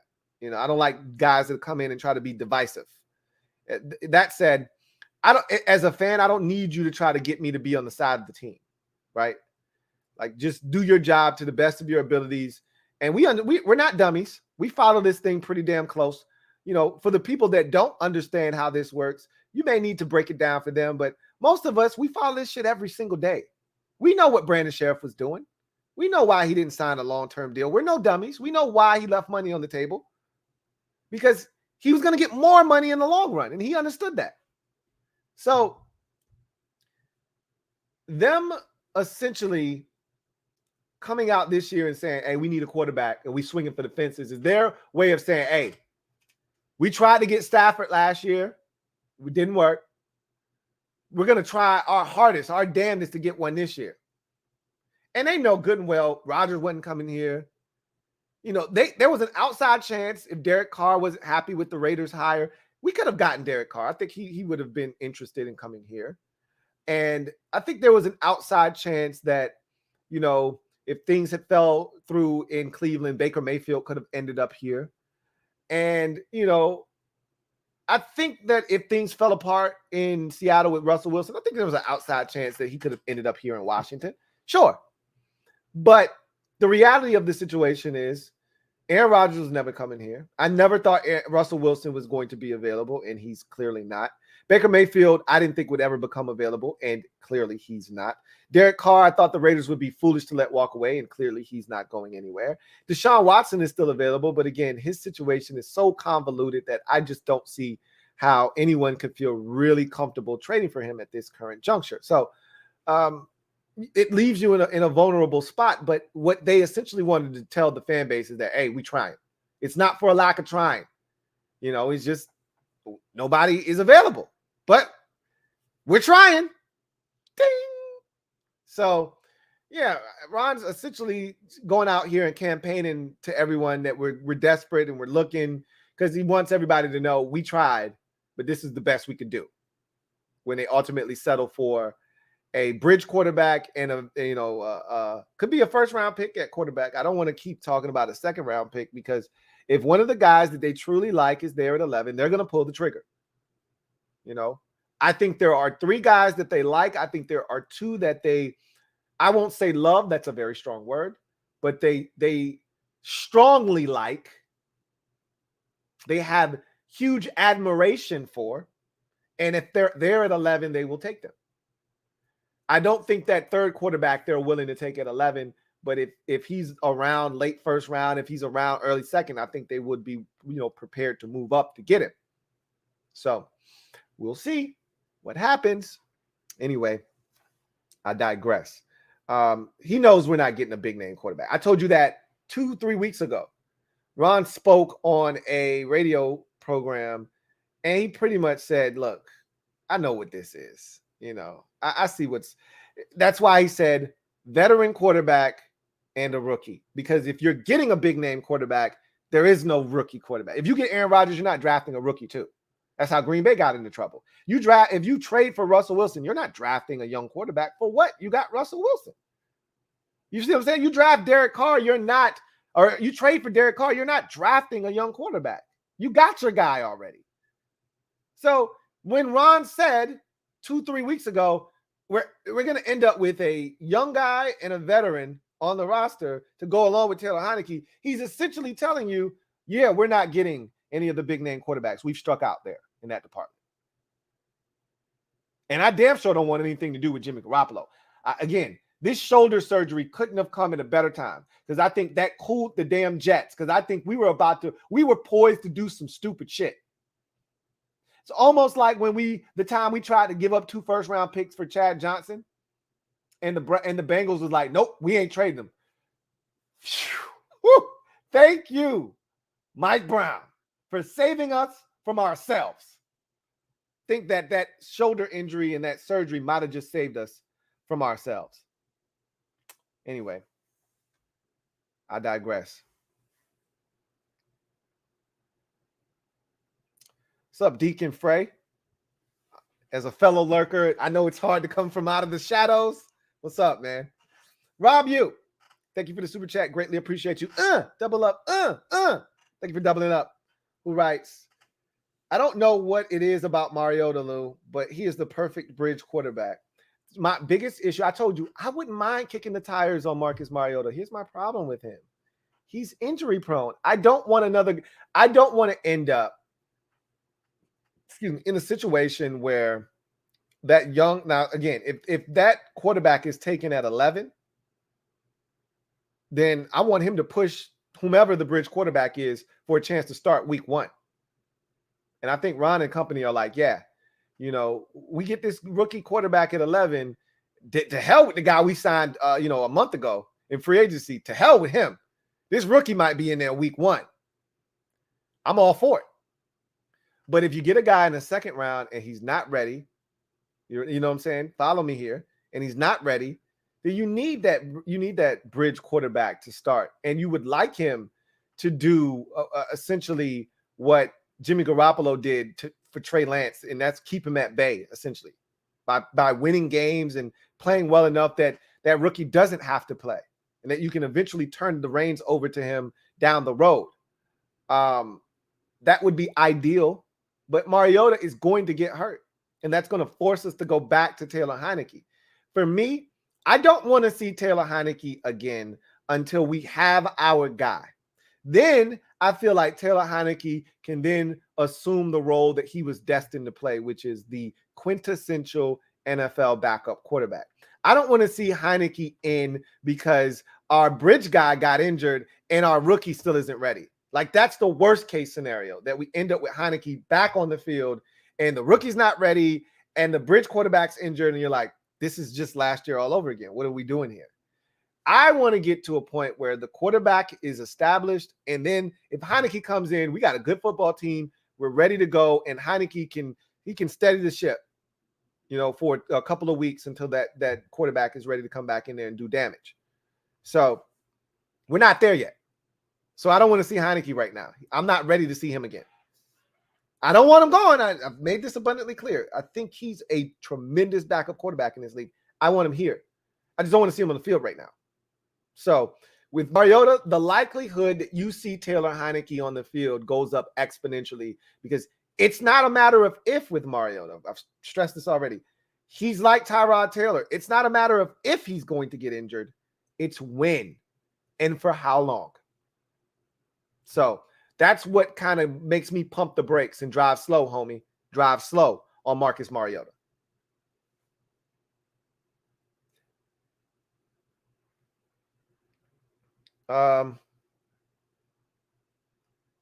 Let's see.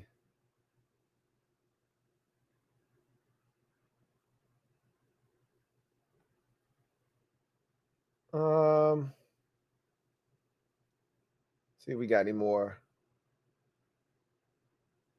comments. Hunter Hodovic, thank you for the super chat. Greatly appreciate you. Double up. Thank you for doubling up. Hunter Hodovic, greatly appreciate you. My guy Hunter writes, sup T? No worries about that super chat. It's all good. I sent it like 2 hours ahead of the stream. LOL. I know. Still, I'm glad I got to see it before it got scrubbed away, because that would have made me upset, because you went out of your way to leave that super chat early on, and I did want to acknowledge that. So I'm glad. It was actually my wife who brought it to my attention. So shout out to my wife. Love you for showing me that, because I might not have known that you sent it in. I hate when super chats aren't acknowledged. That's one of my biggest fears when I do these streams, is that somehow I miss a super chat. I'm pretty diligent in making sure that I don't, but every now and again, some slip through the cracks. And I wanted to make sure that you were acknowledged for your super chat. So thank you so much. I don't take them lightly. I really do appreciate any contributions that come, and I appreciate you for doing that. So thank you again, Hunter Hodovic. Michael White, thank you for the super chat. Greatly appreciate you. Double up. Thank you for doubling up, Michael White. Again, thank you for your generosity tonight as well. My guy Michael writes, odds jumped the gun. He said, ops jumped the gun there. That was a projected 40 time. I'm about to say, okay, I'm not tripping. I know how the combine works. We don't get to the defensive side of the ball until Saturday. We finish up with the DBs, as always, on Sunday. It used to be Mondays, but they've pushed the combine up back a day. So now that last group of DBs, or the last group, which is the DBs, they go on Sunday now. So I'm like, where are you getting this time from? Like, there's no way we can know Nakobe Dean's time. Today is just quarterbacks, wide receivers, and tight ends. So I know I wasn't tripping, but maybe something happened that I didn't know about, but that wasn't it. So thank you for that correction, Michael White. John Livingston, thank you for the super chat. Greatly appreciate you. My guy, JL Smooth, thank you for being a member of the MOBB. Writes, Louie, what up, my guy? What up, JL Smooth? Says, hope all is well. Real quick, after watching some film on MW, I don't know, Malik Willis, for those of you who don't know who MW is, I don't know. In my opinion, he's going to skyrocket. The ceiling is that high. KP reminds me of Mac, Kenny Pickett.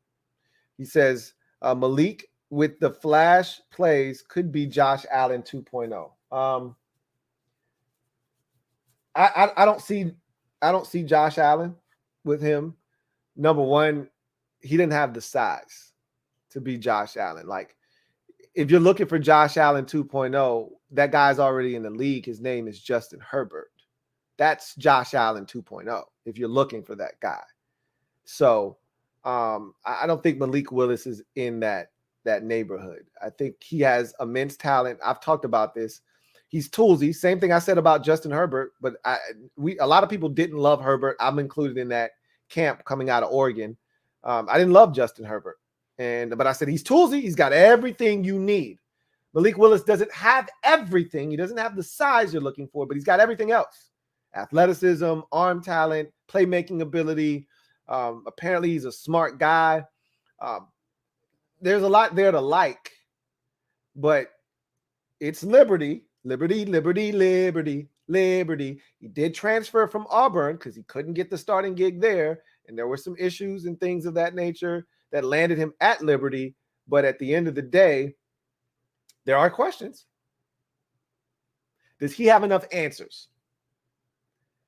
I will acknowledge that the flash plays are there, and there is a ton of talent, and he is a wild card, and I've said that. And you're a mob member, so you have access to my quarterback rankings, so you know how I feel about him. And I mentioned that he is a wild card in this draft class. You know, there are a couple of them, honestly speaking. He's one of them. He's the biggest of them all. If he puts it together, he could have a Lamar Jackson type of impact. If he doesn't, and he's just another one of these quarterbacks that we get excited about this time of the year that don't pan out. And we've seen a lot of them come and a lot of them go. So we'll see. We'll see about him.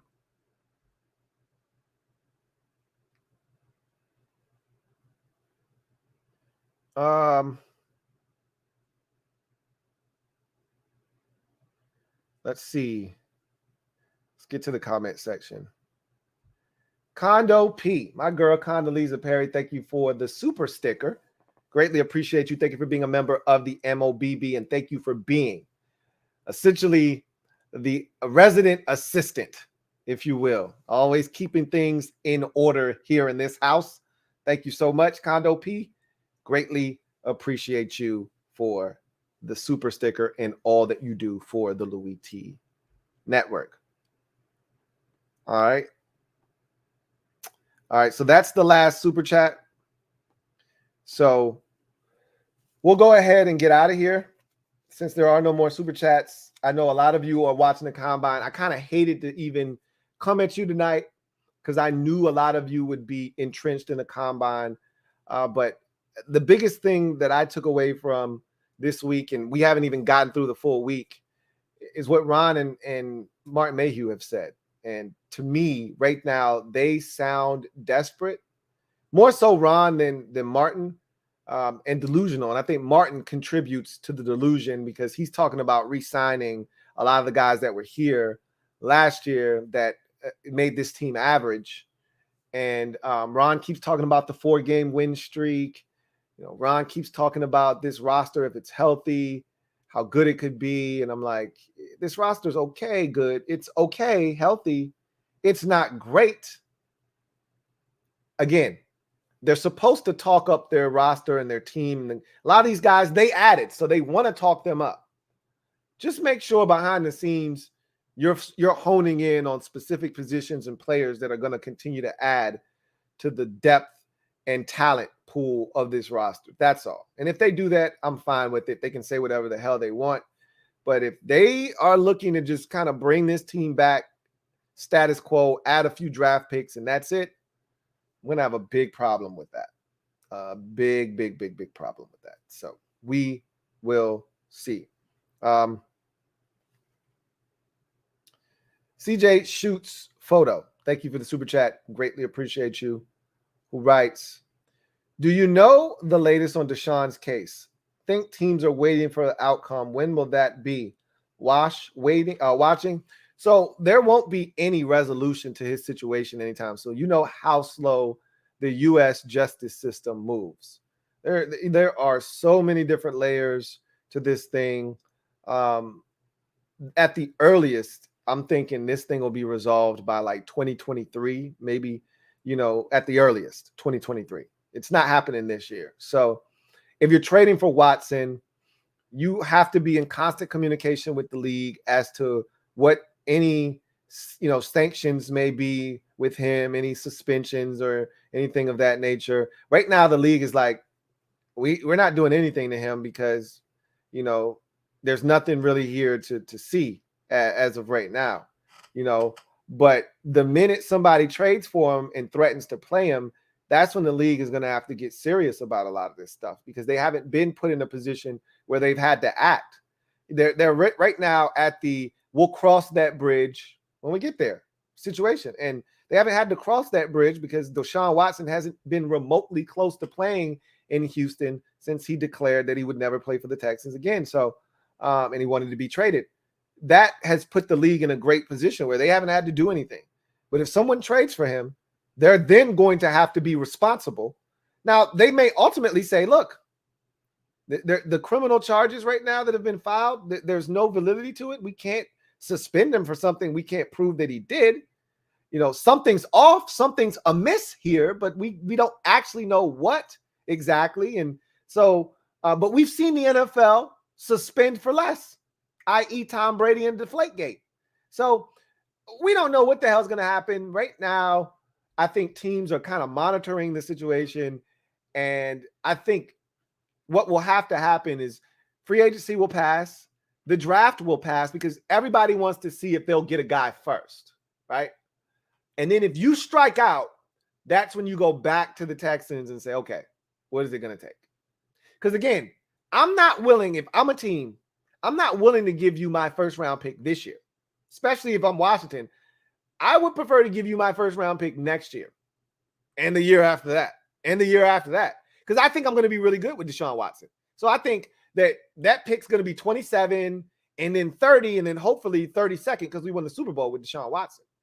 Whereas if you give up 11, you know you're giving up 11 this year. Now, you do it in a heartbeat. If you knew Deshaun Watson was going to play, you give a shit about 11. Give it up in a heartbeat to get Deshaun Watson. But I think teams want to wait to see if they get a guy in free agency or if they get a guy in the draft before making that move to get Deshaun Watson.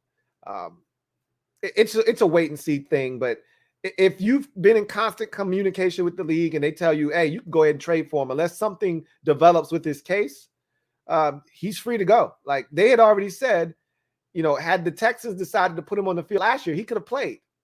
But again, they knew the Texans weren't going to do that. So it's easy for them to say, hey, he could play.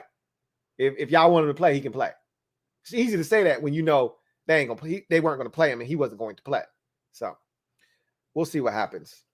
Again, it's an interesting situation, but I don't think Washington's going to jump on Deshaun Watson. I think they're interested, but I think with the way their situation has been going with Daniel Snyder and all the shit that he's fighting off right now in terms of, you know, sexual misconduct allegations in the workplace and so forth and so forth. I don't think that's a smart move by the organization as a whole, which is why I don't think ultimately they'll go after Deshaun Watson. But I think they're intrigued by him for sure. Rob Yu, thank you for the super chat. Greatly appreciate you. My guy Rob Yu writes, a middle linebacker and free safety will make this D respectable. Just the middle linebacker alone, with the improvement of Chase Young and Montez Sweat, if they come back like gangbusters, Matt Ioannidis comes back and plays at a high level. If we just get the D-line playing at the level we know they're capable of, and you add a middle linebacker, we'll be fine. Even with Bobby McCain on the back end, along with Cam Curl, we'll be fine on the back end. Or we'll be fine defensively with just that. You add a free safety and a middle linebacker, it really takes this defense to another level potentially. Again, I still think a lot of that hinges upon what we get out of Chase Young off of the injury, what we get out of Montez Sweat coming back next year. And can we get Matt Ioannidis back to pre-injury Matt Ioannidis form? Like, these are big things that could really take this defense and turn it into a juggernaut, which is what we expected it to be, but we didn't get in 2021. Hunter Hotovit, thank you for the super chat. Greatly appreciate you. My guy Hunter writes, hey, T, say we do get Mitchell. When are you drafting the quarterback? If not in the first round, what position are you grabbing? Getting Mitchell Trubisky doesn't change their direction in the draft. They get Mitchell Trubisky, and they're still hunting for a quarterback at 11. If that guy's there, they're still going to take him. Yeah.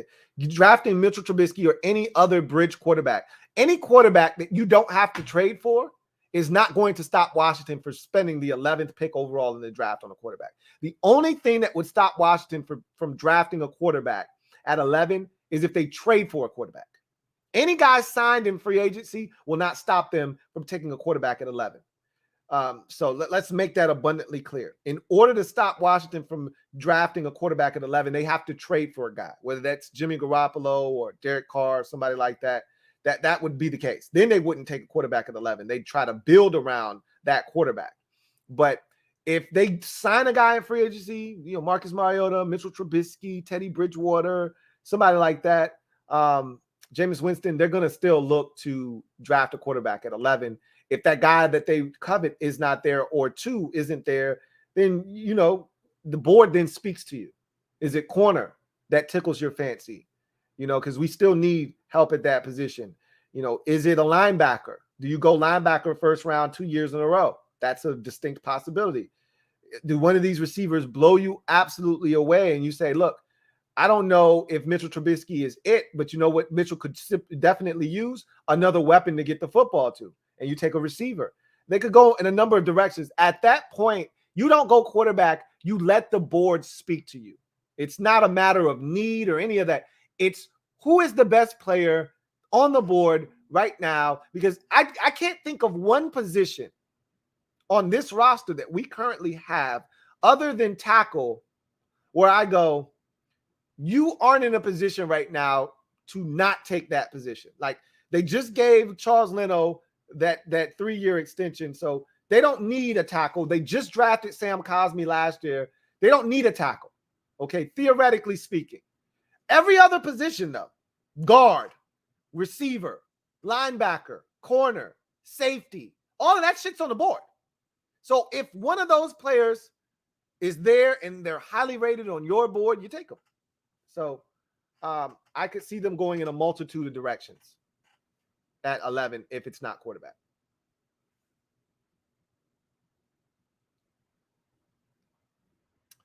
Rob Yu, thank you for the super chat. Greatly appreciate you. My guy, Rob Yu, writes, the money saved by letting Sheriff walk can get you a solid starter at right guard and another starter at a position of need. Yeah, it could, but they're not viewing it that way. They would have much rather spent that money on Brandon Sheriff, right? I think when you get into money saved, because Brandon Sheriff was coming off the books regardless. They didn't save any money by letting him, walk necessarily because he was coming off the books. Like that was already built into and baked into the amount of money we had available.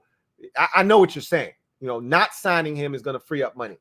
But that money was already baked into the, $40 million of cap space that we have available or whatever the number is. What would free up some money is if they restructure or renegotiate, or pay cut is taken by Landon Collins. That's the kind of money that lands you a starter at right guard and a starter at another position, freeing up $7 million. That's the difference between going out here and being able to sign one of these free agent tight ends or one of these, free agent safeties or a nickel corner. That's the difference between being able to sign that nickel corner or having to draft one because you don't really want to allocate that money there. You know what I'm saying? Those are the types of moves. And again, I don't see Landon Collins coming back on the current deal he's on. Something's got to give. They want him back. I think he wants to remain here, but I think there's going to have to be something worked out there. I don't see them paying him the kind of money that he's due to get. Even though I thought he played really well. When they put him at that linebacker, spot, that big nickel, that Buffalo nickel, he was outstanding. He could sit here and he can shun that move and people call him a linebacker. Call you whatever the hell you want me to call you as long as you're playing that position and you're playing it the way that he played it when he was healthy.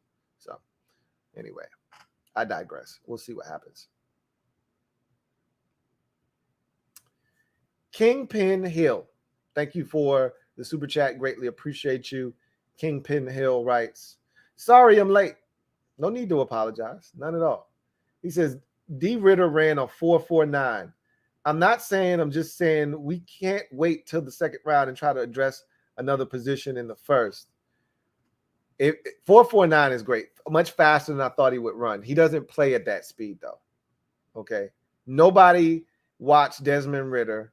And with the 40 time, specifically with quarterbacks and positions like that, he's a build-up speed guy, similar to Treylon Burks. So that 4.5 that Treylon Burks ran is a product of him building up that speed. You don't see it right out of the gate. How often is it that a quarterback gets a runway and gets to take off and run straight in a line for 40-plus yards? It's not going to happen where he gets to build up that speed. I never once watched Desmond Ridder and said, man, he's fast. Like you watch Malik Willis and you say, okay, he's fast. I never once watched Desmond Ridder, and I don't think he plays at that speed, is what I'm essentially trying to tell you. And why a lot of these quarterbacks didn't run is because it's really not that important, especially if it's not a massive part of your game. For Ridder, his legs are a part of his game that matters, so that 4.49 does help him. But again, he's not Lamar Jackson. We saw Lamar Jackson play at the speed that he's playing at the NFL level. You see Malik Willis playing at the speed that, we think he could run if he were to run in a 40. We saw Robert Griffin III run a 4.41, and we said he plays at that speed, and then he got a chance to run in a straight line, and the Minnesota Vikings couldn't catch him. Like, if you play at that speed, then that time enhances your stock. If you don't, and Desmond Ridder doesn't, then I don't really know what you want me to do with that time. It's good to know that he can run that fast. You know what I'm saying? Anyway, I digress. Brandon Hayes. And let me just say one more thing about Ridder. That speed, that time is a really good time for him, but it's all the other stuff that doesn't wow you. You know what I'm saying? It's all the other stuff that he's good. He's not great at anything else. If that time is legit, he's got speed, clearly, but everything else is marginal. I won't say marginal. That's not fair. He's average, slightly above average at best at everything else. So you don't get excited about that. You don't see a huge ceiling with that. I talked about it on my draft rankings, and I talked about why I have him where I have him. So if you want access to that, you go ahead, become a member of the mob, or you can go ahead and become a member on Patreon.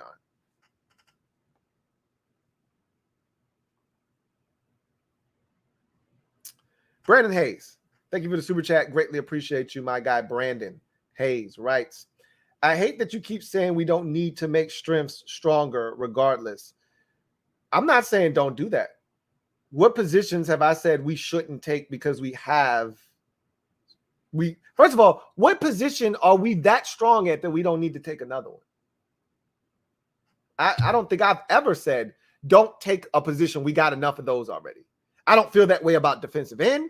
I don't feel that way about running back. I don't feel that way about receiver. I'm telling you what they are thinking. Now, if that's what you're saying, then you're right. I think they're looking at it like, oh, we're good there. We don't need any more of those. I think we need to upgrade a tight end, receiver. I think we can use another running back. I've already talked about that. I think they need to add to the offensive line, especially if Sheriff walks away. I talked about looking for an upgrade at safety. I talked about needing a nickel corner at worst. At best, adding a nickel and another corner. We talked about adding a middle linebacker to this mix. And I wouldn't necessarily stop there. If you don't love some of these backup linebackers, because we keep going out on the streets and getting these garbage-ass veterans every year. If you don't love some of these dudes, okay, you don't love Khalil Hudson, then you need to draft 2 linebackers, a middle and another one. So I don't know if you're talking about me or if you're talking about the team and what I'm telling you I think they're going to do. If you're talking about me, I specifically said that every other position except for tackle, because it doesn't make any sense to draft a tackle in the first round that can't get on the field because you got 2 starters already. That doesn't make any sense. But every other position for me is wide ass open. Take another one. We could use another one or two or three. So, I don't know if you need to clean your ears out, if you're talking about me particularly, or if you're referencing the team, Rivera, Martin Mayhew, because I've never said don't make strength stronger. I've never said that. You've never heard that come out of my mouth. Barry Curtis, thank you for the super chat. Greatly appreciate you. My guy Barry writes, the official times were way slower. He ran a 4.28, not a 4.21. Olave ran a 4.39. I have no idea who you're talking about. But if Chris Olave ran a 4.39, that is way faster than I thought he was going to run. Way faster than I thought he was going to run. I thought he was a high 4.4 guy at best, but probably going to end up in the 4.5 range. I was saying anywhere from 4.46 to 4.51, that's where Chris Olave was going to fall. You tell me he's running a 4.39, I'm like, whoa. Okay, that changes some things. Because I was talking about him as a number 2. You running that fast with the way he can get open and the subtleness that he plays with, you could be talking about a number 1 wide receiver. That changes things. Like Chris Olave could be Justin Jefferson if that 4.39 is legit. I just didn't think it was. So that's that. But again, I'm going to watch the rest of the combine, so I'll be able to assess all of that stuff. We'll see.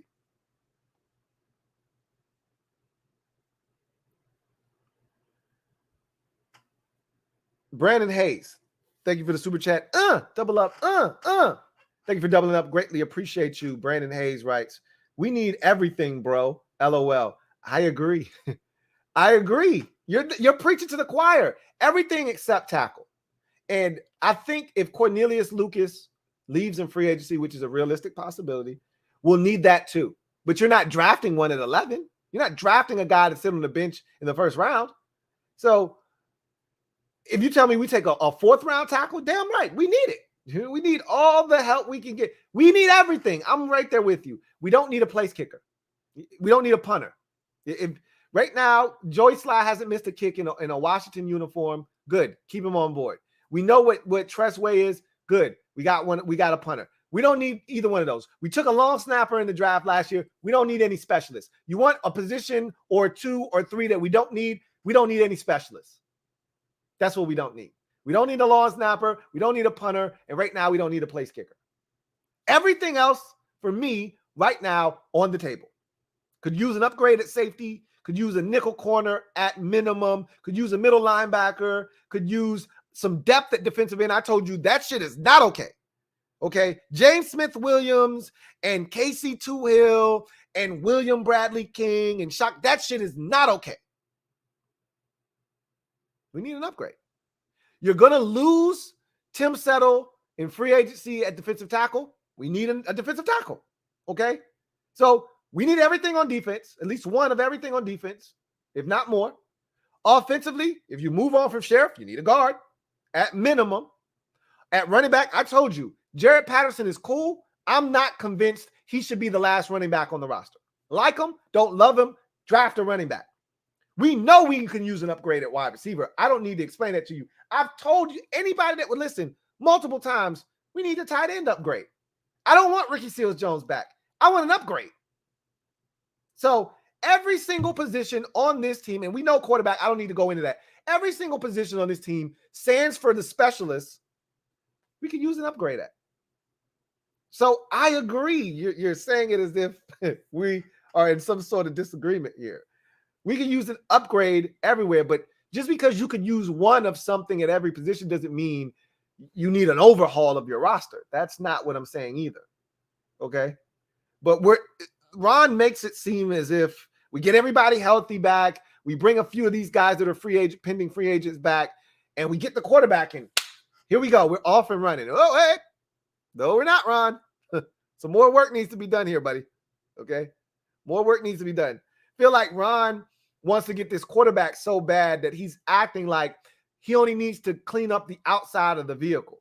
You know, give the vehicle a new paint job, get it some tinted windows, and from the outside, get it some rims, and you clean it up real nice. You're like, shit, that car is fire. I mean, that shit is cold-blooded. And under the hood is trash. Or it's not trash. That's not fair. It's average under the hood. All the bells and whistles outside cosmetically, but when we get to the meat and potatoes of how the car actually drives, it's average.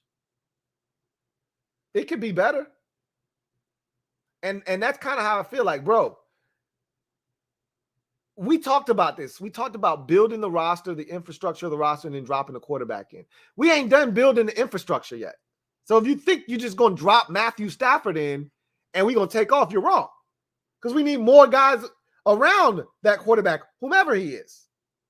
But Ron made it sound like if we would have got Stafford, that could have been us and not the Rams. I don't know about that one, Ron. Sorry. We're not in agreement there, buddy. So, anyway, I digress.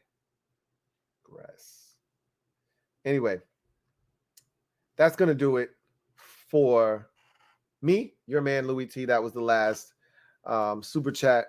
We will, the combine is now done, I guess. I would assume it's supposed to be from 4 to 7 each day, except for Sunday. Sunday, it's from, I think it's 2 to 7. I think it's only 5 hours on Sunday. And so I will have that recap for you first thing bright and early tomorrow morning. We'll do it again on Friday. I'll have that recap of the day 2 action on Saturday morning. Same thing for day 3 on Sunday morning. And then you'll get the recap of Sunday on Sunday because it's not finishing as late at night. So a lot of numbers to digest. You guys are telling me Olave lit it up with a great time. The overarching theme with the receiver position right now seems to be consistent with the second group of receivers that I haven't seen yet. They're fast. Okay, they're fast. That's a good thing. More speed is good speed. So, in any event, that's going to do it for me, your man, Louie T. I thank each and every single one of you guys for joining me, you guys and gals out there. I really appreciate y'all. I am a Washington fan, etched in burgundy and gold. My Washington spirit will never die. Washington spirit will never fold. Until next time, you guys know what it is. Post up and take command. I'm your man, Louie T. I'll see you guys next time. Enjoy the remaining days of the combine, but I'll be here for each and every single one of them along the way as we continue our coverage of the NFL offseason here on the Louie T Network. Until next time, you guys take care. God bless and good night.